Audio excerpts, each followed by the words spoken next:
তো hello everyone, কেমন আছো সবাই? আশা করি সবাই অনেক ভালো আছো। আজকে আমি ভূগোলের ফার্স্ট ভিডিও করছি, আর ফার্স্ট ভিডিওতেই তোমাদের এই বাড়িমণ্ডল চ্যাপ্টারটাকে নিয়ে বিস্তারিত আলোচনা করব। তোমার ভিডিওটা কিন্তু অবশ্যই দেখবে এবং কনসেপ্টগুলো বোঝার চেষ্টা করবে। এই লিখিত পরীক্ষায় কনসেপ্ট বোঝাটাই সবচেয়ে গুরুত্বপূর্ণ, এছাড়া মুখস্থ কিন্তু কোনো নেই, রেহাই নেই। তো চলো আজকে বাড়িমণ্ডল বা হাইড্রোস্ফিয়ার ইংরেজিতে যেটা বলা হয় সেটা করব। তো বাড়িমণ্ডলকে ইংরেজিতে বলা হয় হাইড্রোস্ফিয়ার। আমরা এর আগের সেমিস্টারেই পড়েছি যে বাড়িমণ্ডল কাকে বলে। বাড়িমণ্ডল হচ্ছে পৃথিবীর সমগ্র জলরাশিকে একত্রে বলা হয় বাড়িমণ্ডল। সেটা হতে পারে নদীর জল, সেটা হতে পারে কোনো পুকুরের জল, ঠিক আছে, বা হতে পারে কোনো সাগর বা মহাসাগরের জল। এই যে সমস্ত জলরাশি, এই সমগ্র জলরাশিকে বলা হয় কিন্তু বাড়িমণ্ডল। আবার যদি দেখি যে 1 ভাগ স্থল 3 ভাগ জল, তাই না, এই 3 ভাগ জলকে একত্রে বলা হয় বাড়িমণ্ডল। তো বাড়িমণ্ডলের অংশ হচ্ছে কত, 97.2% কিন্তু জল, কিন্তু সাগর মহাসাগর নদ নদী এই সমস্ত কি রয়েছে, এই সমস্ততে রয়েছে, জল রয়েছে, তাই না, বাড়িমণ্ডল। এবং 97.2% হচ্ছে এগুলো হচ্ছে কি সেই নদী নালা বা কোনো সাগর মহাসাগরের জল। এবার এই জল, আমাদের যে জলগুলো রয়েছে যেমন সাগর মহাসাগর, এইগুলো যে জল রয়েছে, এই জলগুলো কি স্থির? এই জলগুলো কি একটা জায়গায় স্থির অবস্থা থাকতে পারে? জল কিন্তু সর্বদা কি হয়, আর জল কি আবদ্ধ পুকুরে সেটা হয়, কিন্তু যেহেতু সমুদ্র বা মহাসাগরের জল যদি দেখি, সেই জলগুলো কিন্তু এক স্থান থেকে অন্য স্থানে কি হয়, যায়। তো সেটা যাওয়ার মধ্যে বিভিন্ন প্রক্রিয়ায় সেটা যায়, সেটা স্রোত আকারে যায়, তাই না, স্রোত আকারে যায় বা সেটা ঢেউ আকারে যায়। তো এরকমই একটা স্রোত হচ্ছে, তো জলের কি হচ্ছে, সঞ্চালন ঘটছে, অর্থাৎ জল এক স্থান থেকে অন্য স্থানে যাচ্ছে। তো জল এক স্থান থেকে অন্য স্থানে যাচ্ছে। তো অনুভূমিক সঞ্চালন রয়েছে একটা, উলম্ব সঞ্চালন। জল ওপরে ওপরে যেতে পারে, ঠিক আছে, বা বাষ্পীভবন হয়ে আবার মেঘ হয়ে বৃষ্টিপাত হতে পারে, এভাবেও যেতে পারে। আবার অনুভূমিক সঞ্চালনও জলের মধ্যে দেখা যায়। তো এরকমই একটা অনুভূমিক সঞ্চালন হচ্ছে কি সমুদ্র স্রোত। সমুদ্র স্রোত কি, কোনো সমুদ্রের মধ্যে জল রয়েছে, সেই সমুদ্রের জলটা কি হয়, সেটা সমুদ্র স্রোত আকারে অর্থাৎ ঢেউ আকারে সেটা এক স্থান থেকে অন্য স্থানে প্রবাহিত হয়। তো এখানে একটা যেটা সবচেয়ে গুরুত্বপূর্ণ এই চ্যাপ্টারে, সেটা হচ্ছে সমুদ্র স্রোত। সমুদ্র স্রোত, তো সমুদ্রের জল বা সাগর বা মহাসাগরের জল কিন্তু এক স্থান থেকে অন্য স্থানে কি হয়, প্রবাহিত হয়। তো এরকমই বা স্রোত আকারে প্রবাহিত হয়, যাকে কি বলা হয়, সমুদ্র স্রোত বলা হয়। পরীক্ষায় আসবে যে সমুদ্র স্রোত কাকে বলে। সমুদ্র স্রোত কাকে বলে, তো পৃথিবীর আবর্তন গতি, বায়ু প্রবাহ, কি বলেছে 2 নম্বরের, তো পৃথিবীর আবর্তন গতি, বায়ু প্রবাহ এবং সমুদ্র জলের লবণতা, ঘনত্ব, উষ্ণতা পার্থক্যজনিত কারণে সমুদ্রপৃষ্ঠের অভ্যন্তরে জলরাশি উপকূল বরাবর কি করে, নির্দিষ্ট পথে নিয়মিতভাবে এক স্থান থেকে অন্য স্থানে অনুভূমিকভাবে প্রবাহিত হওয়াকে বলা হয় সমুদ্র স্রোত। সমুদ্র স্রোত কি হয়, মেন জিনিস, সমুদ্র স্রোত হতে পারে পৃথিবীর আবর্তন গতির কারণে, হতে পারে একটা বায়ু প্রবাহের কারণে, হতে পারে সেটা সমুদ্রের লবণতা। তো দেখো পৃথিবীর যেহেতু কি হচ্ছে আবর্তন গতি, তাই না, পৃথিবীর আবর্তন গতি অর্থাৎ পৃথিবী পূর্ব থেকে পশ্চিমে আবর্তিত হচ্ছে। তো এই আবর্তনের কারণে, যেহেতু পৃথিবী পূর্ব থেকে পশ্চিমে ঘুরছে, সেই জন্য কি হতে পারে, এই আবর্তন গতির কারণে, এই আবর্তন গতির কারণে কি হতে পারে, সমুদ্র পৃষ্ঠের জল এক স্থান থেকে অন্য স্থানে যেতে পারে। আবার কি বায়ু প্রবাহ, বায়ু প্রবাহ কি, বায়ু কোন দিক থেকে প্রবাহিত হয়, পূর্ব থেকে পশ্চিম বা পশ্চিম থেকে পূর্ব, যেই দিক থেকে যেই দিক বায়ু প্রবাহিত হবে সেই দিকেই সমুদ্র স্রোতগুলির সৃষ্টি হবে বা প্রবাহিত হবে। এছাড়া সমুদ্রের লবণতা, সমুদ্রের মধ্যে যত বেশি লবণ থাকবে তার ঘনত্ব তত বেশি হবে, ফলে কি হবে, সমুদ্রের ঘনত্ব যত বেশি হবে, তো কম ঘনত্ব থেকে বেশি ঘনত্বে যাবে বা বেশি ঘনত্বের জল কম ঘনত্বে আসবে, তাই না, এরকম প্রক্রিয়া। এছাড়া সমুদ্র জলের উষ্ণতা, তো উষ্ণতা যে রয়েছে, অর্থাৎ সেই উষ্ণ জলটা যে রয়েছে, সেই উষ্ণ জল কী হবে, শীতল স্রোতের দিকে বা শীতল জলের দিকে যাওয়ার চেষ্টা করবে, ঠিক আছে, শীতল স্রোত হচ্ছে উষ্ণ স্রোতের দিকে আসার চেষ্টা করবে। তো এই রকম প্রক্রিয়ার জন্য, অর্থাৎ পৃথিবীর আবর্তন গতি, বায়ু কোন দিকে প্রবাহিত হচ্ছে, এই সমস্ত সমুদ্র জলের লবণতা, ঘনত্ব, উষ্ণতা, উষ্ণতা কত থাকছে, তাই না, বেশি উষ্ণতার বায়ু কী হবে, কম উষ্ণতার জলের সাথে মেশার চেষ্টা করবে। তো এই রকম কারণে বা এইগুলোর পার্থক্যের কারণে, যখন এই সমস্ত পার্থক্যের কারণে কি হয়, সমুদ্রের জল অনুভূমিকভাবে কি হয়, এক স্থান থেকে মানে উপকূল বরাবর কি করে, এক স্থান থেকে অন্য স্থানে কি হয়, প্রবাহিত হয়।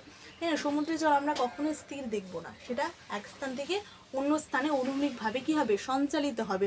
এই যে সঞ্চালিত হয় অনুভূমিকভাবে, এটাকেই অনুভূমিকভাবে যে সঞ্চালিত হয় এটাকেই বলা হয় সমুদ্র স্রোত। তাহলে সমুদ্র স্রোত কাকে বলে নোট ডাউন করে নাও, যে পৃথিবীর আবর্তন গতি, বায়ু প্রবাহ, সমুদ্রের লবণতা, উষ্ণতা এবং ঘনত্বের পার্থক্যজনিত কারণে কি হয়, উপকূল রেখা বরাবর সমুদ্র স্রোত কি হয়, অনুভূমিকভাবে সঞ্চালিত হয়।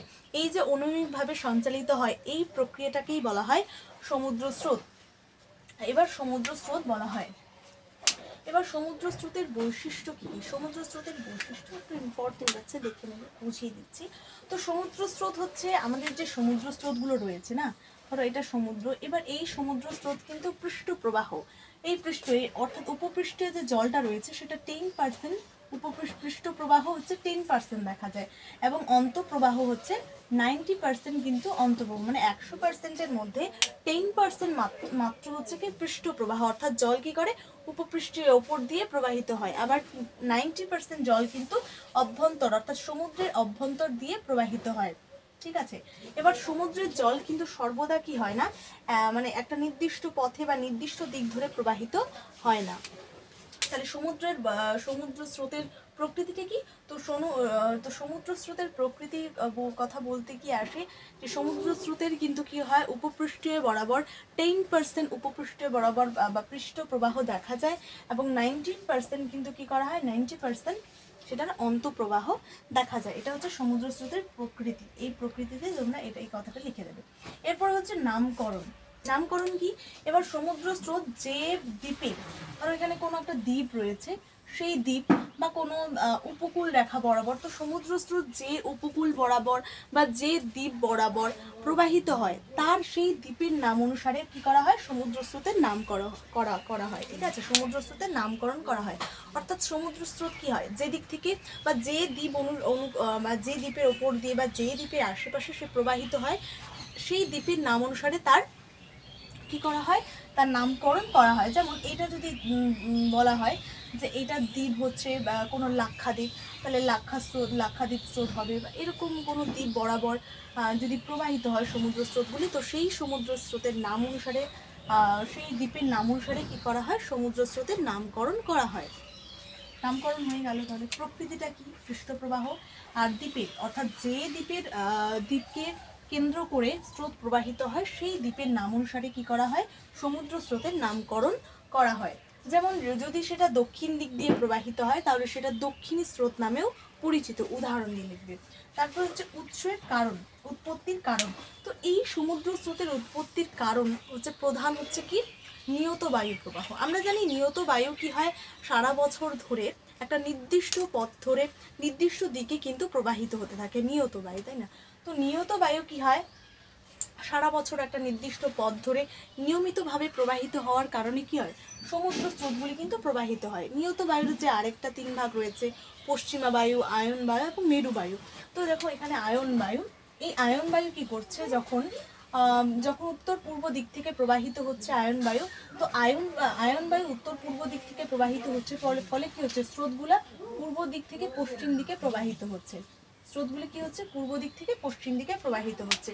তো এই যে বায়ু প্রবাহের কারণে কিন্তু কি হচ্ছে, আমাদের সমুদ্র স্রোত সৃষ্টি হচ্ছে। তো উৎপত্তির কারণ কি, তো উৎপত্তির কারণ লিখবে যে সমুদ্র স্রোত সৃষ্টির উৎপত্তির প্রধান কারণ হচ্ছে নিয়ত বায়ু প্রবাহ। কারণ এগুলো তো নিয়ত বায়ু প্রবাহ, সেগুলো নির্দিষ্ট দিনে বা নির্দিষ্ট দিকে একটা নিয়মিতভাবে তারা প্রবাহিত হচ্ছে। এই প্রবাহিত বায়ু প্রবাহের কারণে কি হচ্ছে, সমুদ্র স্রোত সৃষ্টি হচ্ছে। উদাহরণস্বরূপ কি, উদাহরণস্বরূপ যেমন আয়ন বায়ু উত্তর পূর্ব দিক থেকে প্রবাহিত হওয়ার কারণে কি হয়, স্রোতগুলো পূর্ব থেকে পশ্চিমে প্রবাহিত হয়। আরেকটা হচ্ছে গতি বিক্ষেপ। গতি বিক্ষেপ কি, তো এই যে সমুদ্র স্রোতগুলি রয়েছে, সমুদ্র স্রোত তো শুধুমাত্র পূর্ব থেকে পশ্চিমে বা পশ্চিম থেকে পূর্বেই প্রবাহিত হয় না, এর দিক বিক্ষেপ ঘটে। অর্থাৎ যখন আমাদের দক্ষিণ পশ্চিমা বায়ু এদিক থেকে যাচ্ছে, তখন সমুদ্র স্রোতগুলো কি করছে, এই পশ্চিম থেকে কি হচ্ছে, পূর্বে প্রবাহিত হচ্ছে, ফলে দিক বিক্ষেপ ঘটছে, তাই না? তো স্রোতগুলো তো আর নির্দিষ্ট একটা পথ ধরে নির্দিষ্ট দিকে প্রবাহিত হচ্ছে না, সেগুলোর দিক বিক্ষেপ ঘটছে, অর্থাৎ সেটা কি ঘটছে, দিক বিক্ষেপ ঘটছে। তো যেমন হচ্ছে কি, যখন উত্তর পূর্ব দিক থেকে এখানে কি হচ্ছে আয়ন বায়ু প্রবাহিত হচ্ছে, ফলে কি হচ্ছে স্রোতগুলো যে রয়েছে সেগুলো পূর্ব দিক থেকে পশ্চিম দিকে প্রবাহিত হচ্ছে। আবার যখন দক্ষিণ পশ্চিম পশ্চিমা বায়ু কি হচ্ছে প্রবাহিত হওয়ার ফলে সেখানে কি করছে যে বায়ু প্রবাহ বা সমুদ্র স্রোতগুলো রয়েছে সেই সমুদ্র স্রোতগুলি পশ্চিম দিক থেকে বা দক্ষিণ পশ্চিম দিক থেকে সেটা পূর্ব দিকে প্রবাহিত হচ্ছে, ফলে কি হচ্ছে দিক বিক্ষেপ ঘটছে। আবার এই সমুদ্র স্রোতগুলি কি হচ্ছে উত্তর গোলার্ধে ডান দিকে বেঁকে এবং দক্ষিণ গোলার্ধে বাঁ দিকে বেঁকে প্রবাহিত হচ্ছে। ফেরেলের সূত্র অনুযায়ী এটা মনে রাখবে যে উত্তর দিকে ডান দিকে এবং দক্ষিণ গোলার্ধে কি হচ্ছে বাম দিকে বেঁকে প্রবাহিত হচ্ছে, এটা গতিবিক্ষেপ। তো গতিবিক্ষেপে লিখবে, গতিবিক্ষেপের পয়েন্টে লিখবে যে সমুদ্র স্রোতগুলি কিন্তু নির্দিষ্ট দিকে বা নির্দিষ্ট পথ ধরে প্রবাহিত হয় না, এর দিক বিক্ষেপ ঘটে।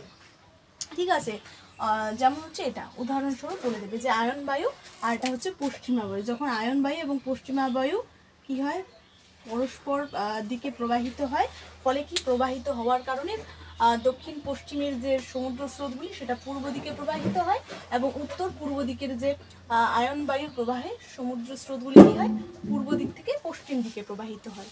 ঠিক আছে, এগুলো নিশ্চয়ই বুঝতে পেরেছো। তো এবার আমরা আলোচনা করব গতিবিক্ষেপ হয়ে গেল, তারপরে কি করব জায়োরের সৃষ্টি। জায়োরের সৃষ্টি কি? জায়োর সৃষ্টি। এবার জায়োরের সৃষ্টিটা কি তার আগে পড়ি যে দুর্যোগ সৃষ্টি। তো এই বৈশিষ্ট্যর মধ্যে আরেকটা পয়েন্ট আছে দুর্যোগ সৃষ্টি, নিচের দিকে রয়েছে দুর্যোগ সৃষ্টি। এবার পরস্পর যখন কি হয় তো দুটি স্রোত যখন পরস্পর বিপরীত দিকে প্রবাহিত হয়, অর্থাৎ আয়ন বায়ুর প্রভাবে যখন পূর্ব থেকে কি হচ্ছে পশ্চিমে প্রবাহিত হচ্ছে, আবার